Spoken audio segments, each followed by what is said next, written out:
dengan tema komitmen belahan jiwa. Ya. Sama pensil. Ya, Umi hadir Umi ya. Ya. Assalamualaikum. Assalamualaikum warahmatullahi wabarakatuh. Sehat Umi? Alhamdulillah. Allahu Akbar. Alhamdulillah, semoga semuanya juga sehat ya.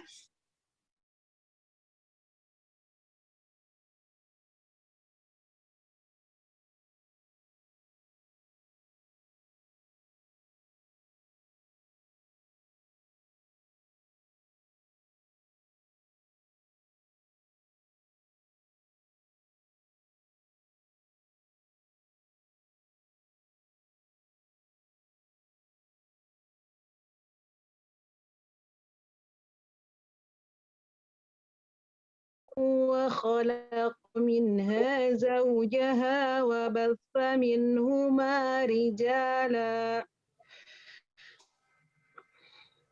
وخلق منها زوجها وبث منهما رجالا كثيرا ونساء واتقوا الله الذي تساءلون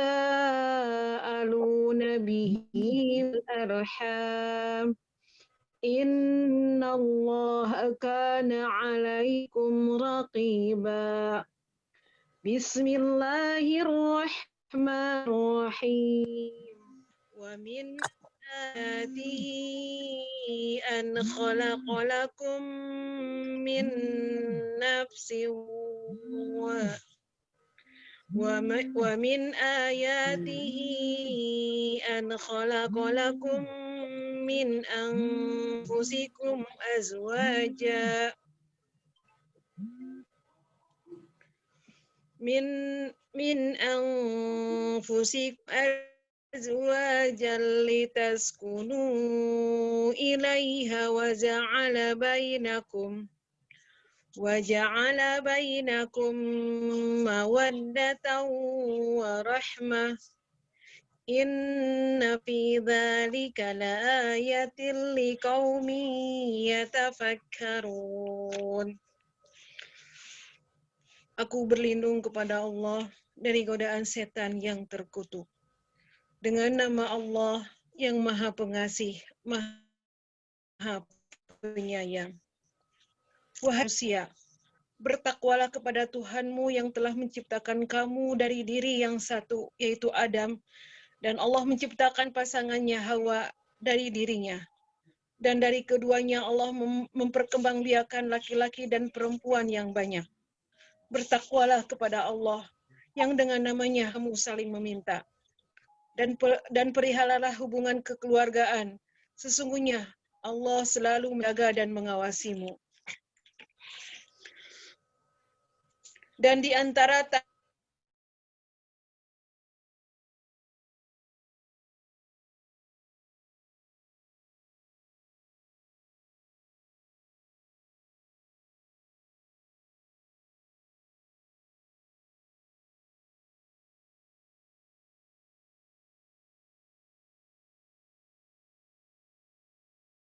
kaum yang berpikir.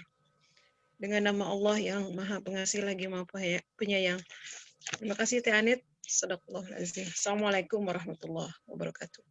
Waalaikumsalam warahmatullahi wabarakatuh. Alhamdulillah sudah kita dengarkan suci Al-Quran. Semoga Allah memberikan pahala bagi yang membacakannya dan kita semua yang mendengarkannya.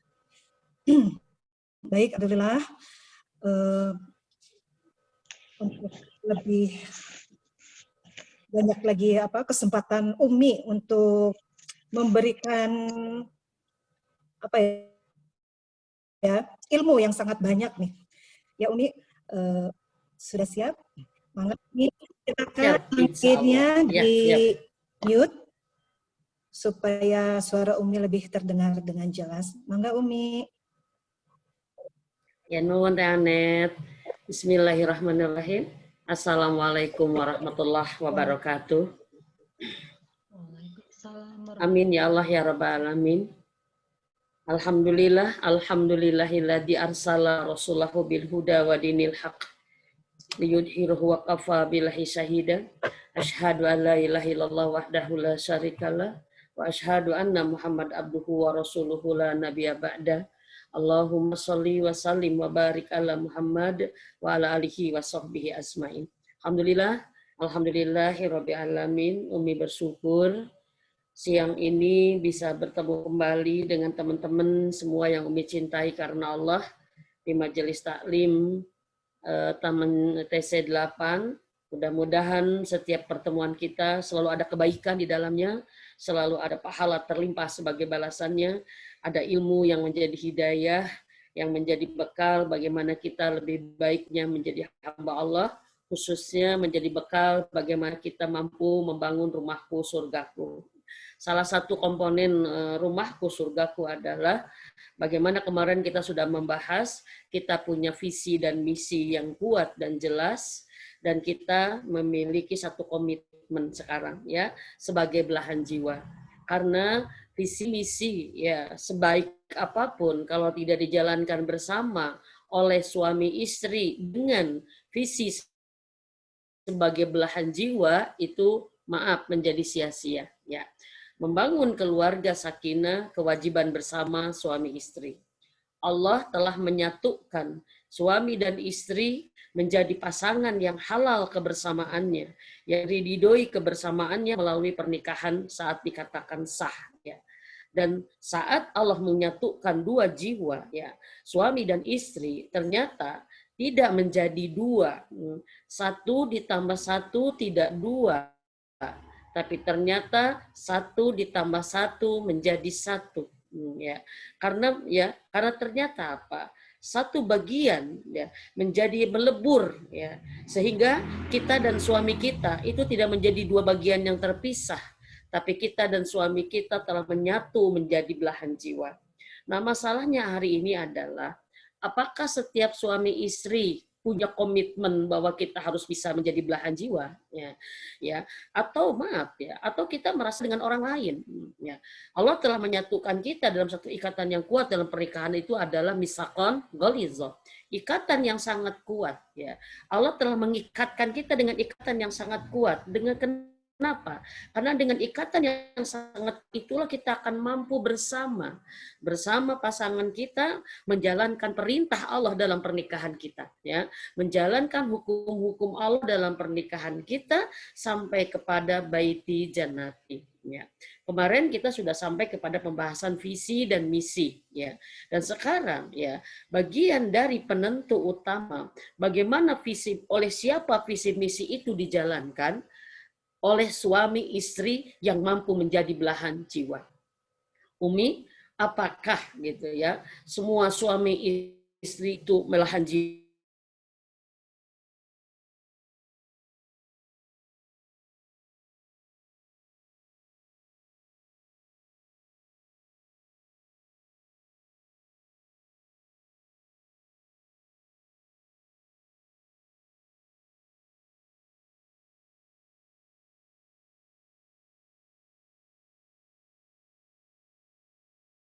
Membangun belahan jiwa yang sejati.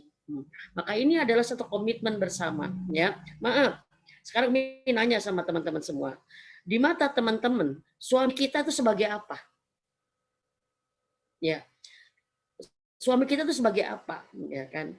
Ya, oke, sebagai imam iya. Nah, sebagai imam iya, ya. Sebagai pemimpin kita ya di dunia akhirat iya, ya kan. Dan pengakuan itu adalah pengakuan pribadi kita bahwa dia adalah belahan jiwa yang sudah Allah pilih buat kita. Ya, satu aja sekarang tanya. Apakah ada di antara teman-teman ya yang kadang-kadang merasa bahwa suaminya seperti orang lain? Ya, sering seperti orang lain dalam artian gini. Banyak pasangan yang memperlakukan pasangannya seperti kepada orang lain. Padahal kalau sebagai belahan jiwa adalah dia bagaimana memperlakukan pasangannya seperti kepada dirinya sendiri. Ya. Subhanallah. Kita mengutip kata Rasulullah Muhammad SAW. Ya. Subhanallah. Tidak akan ada yang akan merasakan nikmatnya iman, ya, kecuali ada 3 golongan yang kata Rasulullah Muhammad SAW. Ya, siapa? Mereka yang bisa mencintai Allah lebih dari apapun dan siapapun, lebih dari segala-galanya. Yang kedua, mereka yang bisa mencintai Rasulullah Muhammad SAW melebihi dirinya, melebihi keluarganya, ayah ibunya, ya, dan melebihi orang-orang lain. Dan yang ketiga adalah orang yang akan merasakan bersama iman adalah yang mencintai saudaranya seperti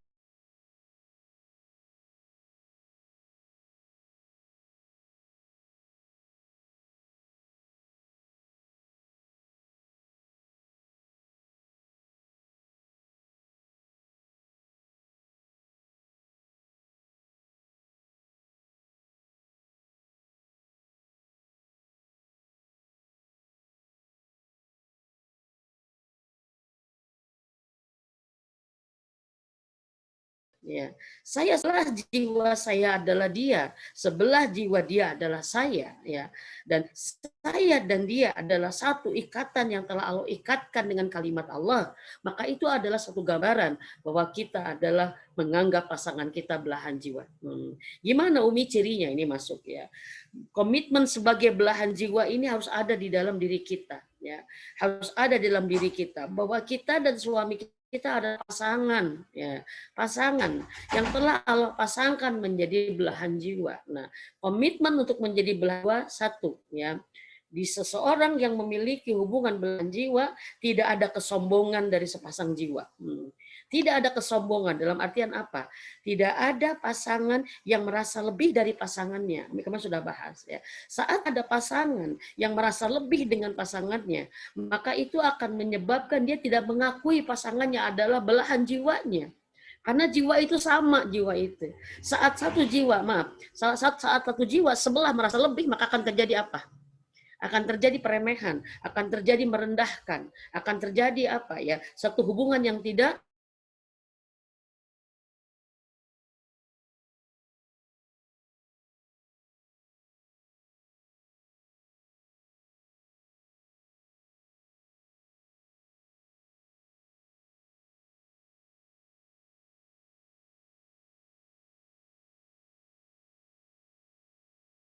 berdua kita bersama belahan jiwa untuk membangun peran besar dalam pernikahan. Jadi pertama, menjadi komitmen belahan jiwa sejati tidak ada kesombongan, cirinya itu. Kalau ada suami sombong terhadap istrinya, istri sombong kepada suaminya, pasti dia tidak akan pernah merasakan bahwa dia adalah belahan jiwanya.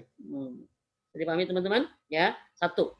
Yang kedua, menjadi komitmen belahan jiwa yang sejati adalah tidak memiliki egois.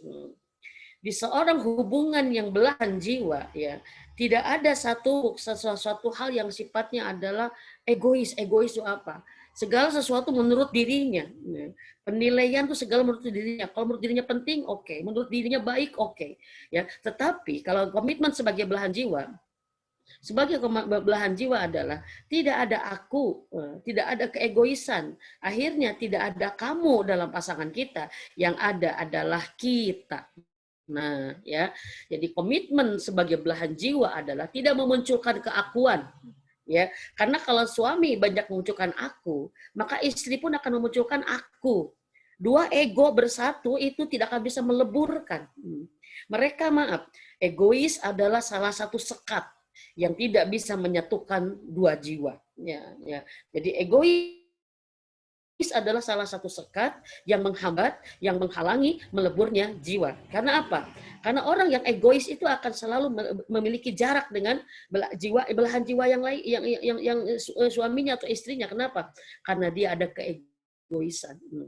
Segala sesuatu dilihat dari sudut pandang dirinya, ya. Maka dia selalu merasa benar, selalu merasa penting, selalu merasa berjasa. Karena apa? Dia melihat dari sisi dirinya. Ini selalu mengatakan, jangan bicara rumah tangga sakinah kalau kita mau egois. Karena kita dipersatukan dengan belahan jiwa kita, dengan beda dunia, dengan beda pola asuh, beda latar belakang.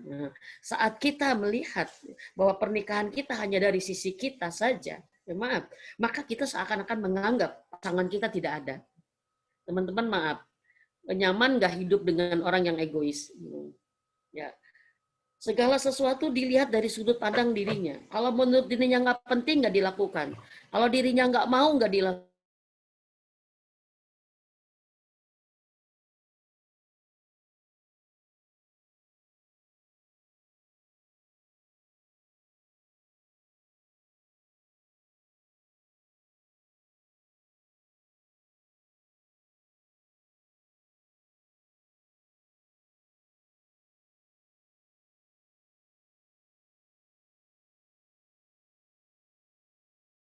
Menurut dia tidak penting, tidak akan dilakukan, walaupun menurut pasangannya penting gitu. Ya. Sehingga apa? Saat ada pasangan yang egois, kata sekali lagi, itu menjadi sekat. Menjadi sekat, keakuannya akan muncul, sehingga akan menantang. Pasangannya pun akan muncul dengan keegoisannya. Punten teman-teman. Kalau dalam dua pasangan, belahan jiwa satu mulai egois, maka ini akan memancing potensi egois di sebelahnya. Ya. Contoh kalau kayak begini ya. Pernah ada pasangan yang teman-teman yang merasakan begini. Kita misalkan mau ngomong sama pasangan. Ayah, ya kan, aku mau ngomong. Kata suami kita mungkin bertanya, ngomong apa? Ngomong yang penting gitu ya. Ya penting menurut kamu, belum tentu menurut aku. Nah, ya atau misalkan gini, ayah aku punya masalah. Masalah kamu ya masalah kamu. Bukan masalah aku, gitu kan? Itu urusan kamu, itu bukan urusan aku, ya kan? Ini uang aku. Kalau udah banyak aku, itu akan memunculkan sifat tantangan egois di sebelahnya. Jadi istilahnya begini, kalau kamu punya aku pun punya aku, bisa dibilang ya teman-teman. Nah, maka ini yang akan menjadi jarak. Pasangan yang egois tidak bisa melubur. Tidak bisa menjadi belahan jiwa. Karena apa? Karena satu pasangan selalu melihat segala sesuatu dari pernikahan itu dari dirinya sendiri. Maka maaf, sepanjang ada aku, maka ada kamu, maka tidak ada kita. Nah, ciri pasangan yang sudah meleburkan menjadi belahan jiwa, tidak egois, segala sesuatu memakai bahasa kita. Ini masalah kita. Ini problem kita. Ini urusan kita. Ayo, ini tantangan buat kita. Membesarkan anak kita. Kita coba nyaman nggak kalau diajak bicara dengan bahasa kita, enak nggak? Ya, enak kan? Ya, kita diakui menjadi bagian dari dirinya. Maaf teman-teman. Dengan sifat egois, seakan-akan kita tidak diakui menjadi bagian dari dirinya. Dengan egois kita dianggap aku dan kamu terpisah. Maka selama itu terjadi,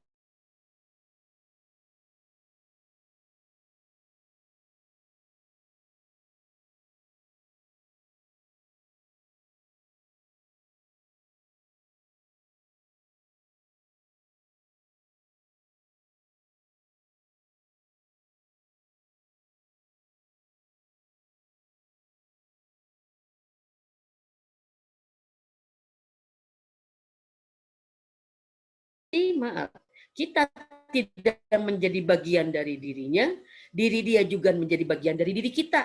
Berarti apa? Kita adalah masing-masing. Nah, kalau kita bersama tapi sikapnya masing-masing mau gimana? Mau gimana coba? Nggak ada bisa ada ujungnya. Kita nggak akan merasakan satu tim. Kalau kita nggak merasa bahwa aku bagian dari kamu, kamu pun bagian dari aku, maka satu ciri pasangan yang sudah mampu menjadi belahan jiwa itu tidak pernah memakai kata aku, tidak memakai kata kamu, tapi yang ada adalah kita. Bun, kenapa aku sedih? Ngomong atuh, misalkan begitu. Bicara atuh, enggak ini mah ada masalah aku, enggak ada aku. Kamu adalah istri aku, gitu kan? Kita adalah bersama. Beban kamu menjadi beban aku juga.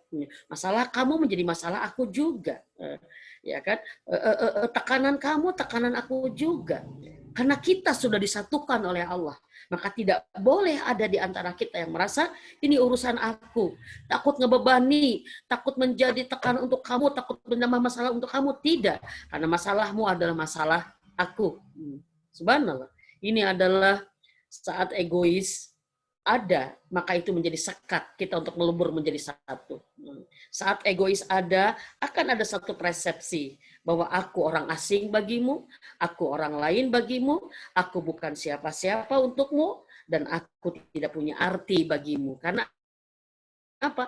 Orang egois selalu memperlakukan orang lain sesuai dengan maunya sendiri. Seakan-akan orang lain tidak punya perasaan, tidak punya kepentingan, tidak punya visi yang ini. Nah, maka nauzubillah min dzalik. Yang kedua adalah jangan sampai ada egois. Jadi pahami teman-teman? Ya, jadi yang pertama tadi apa? Jangan ada kesombongan. Ya, selama ada kesombongan, kita tidak akan pernah bisa menyatu. Ya, karena kesombongan akan menghasilkan sikap arogan. Ya, kesombongan hanya akan merendahkan. Kesombongan hanya akan menyepelekan. Dan belahan jiwa tidak bisa bersatu saat disepelekan dan ada yang menyepelekan. Ya. Yang kedua, untuk menjadi komitmen belahan jiwa sejati adalah tidak ada egois. Jangan ada kata egois. Kalau sudah ada egois, berarti satu, kita akan dianggap orang lain. Kamu bukan bagian dariku, aku bukan bagian darimu. Maka saat satu pasangan ada egois, maka yang muncul adalah keakuan, bukan kekitaan. Nah, ya, dan kita merasa sedih pasti. Kalau ada teman-teman memiliki pasangan tapi Umi dan saya merasa sendiri, saya kok merasa maaf ada yang konsultasi ke Umi, saya itu sebagai istri ya, tapi saya kok merasa seperti tidak punya suami. Saya itu sendiri Umi, nah, gitu kan. Masalah saya selesaikan sendiri, kebutuhan saya penuhi sendiri, saya kok nggak merasa punya pasangan ya. Nah, dia ke mana, saya ke mana gitu kan. Dia mau apa, saya juga mau apa. Ini adalah musibah. Kalau egois sudah ada di dalam pasangan belahan jiwa, ya. Yang ketiga, ya, agar terjadinya komitmen belahan jiwa harus ada saling, ya. Saling adalah satu keadaan dua arah, ya. Saling adalah satu keadaan, satu tindakan, satu ini adalah dari dua arah, ya. Kalau sudah saling, berarti dua-duanya bergerak yang sama, teman-teman. Ya, maka di dalam belahan jiwa harus adanya, ya, suami menghargai istri, istri pun menghargai suami, maka saling menghargai. Ya, suami menyayangi istri, istri pun menyayangi suami, saling. Ya. Suami memaafkan istri, istri pun memaafkan suami, itu saling. Jadi adanya dua arah. Nah, ya, maka pada saat saling ini tidak ada, maka tidak akan mungkin melebur menjadi belahan jiwa karena yang terjadi adalah hanya satu arah. Maaf, ini kondisi saling ya. Hari ini kita yang salah sebagai istri. Ya. Suami kita memaafkan, dan kemarin suami kita yang salah, kita yang memaafkan. Nah, ya kan. Hari ini kita yang dihibur oleh suami, ya, misalkan, ya kan.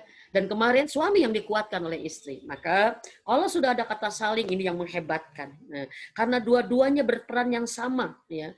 Dua-duanya berperan yang sama, maka insya Allah pasangan akan menjadi belahan jiwa bila ada kata saling. Saling mengingatkan dikala lupa, saling memaafkan dikala salah. Karena kita manusia pasti dua-duanya salah. Mengingatkan karena kita manusia pasti dua-duanya pernah lupa. Maaf, paling tidak menyenangkan. Kalau pasangan yang maaf, bila lupa diingatkan pasangannya, tapi bila pasangannya, bila dirinya lupa disalahkan oleh pasangannya. Sedih nggak? Coba kebayang. Kebayang nggak? Kan kosannya begini, suami lupa diingatkan oleh istrinya, istri lupa diingatkan oleh suaminya. Tapi kalau yang terjadi, suami lupa diingatkan oleh istrinya, tapi istri lupa dibiarkan oleh suaminya, bahkan disalahkan oleh suaminya, itu tentunya itu tidak ada kata saling. Saat saat istri salah misalkan, ya, suami memaafkan, ya. Tapi saat suami salah, ya, istri menghukum, tidak ada kata maaf bagimu, ini tidak ada kata saling. Ya. Istri begitu hormat sama suami, ya. Tapi suami begitu meremehkan kepada istri, itu tidak ada kata saling menghargai. Saat istri jatuh atau saat suami jatuh, istri membangunkan. Tapi saat istri jatuh, suami menyalahkan, suami meruntuhkan, itu tidak ada kata saling. Saya pahami teman-teman? Maka yang terjadi adalah kezoliman, tidak seimbang. Karena apa? Di mana-mana yang namanya belahan jiwa itu perlu kata saling. Rasulullah Muhammad SAW sebagai contoh belahan jiwa, ya bagaimana Rasul mengajarkan kita untuk bisa menjadi belahan jiwanya, bagaimana Rasul telah mengajarkan bagaimana beliau belahan jiwa terbaik bagi istrinya, sehingga beliau pun memiliki belahan jiwa terbaik dari istrinya. Kenapa? Karena Rasul luar biasa, walaupun beliau sekelas Rasul, tapi Rasul terkadang minta pendapat kepada istrinya. Rasul menunjukkan sikap penghormatan kepada istrinya. Sehingga istrinya pun begitu menghormati Rasulullah Muhammad SAW. Ya. Dengan kata saling ini adalah menggambarkan bahwa pasangan merasa dua-duanya penting. Ya.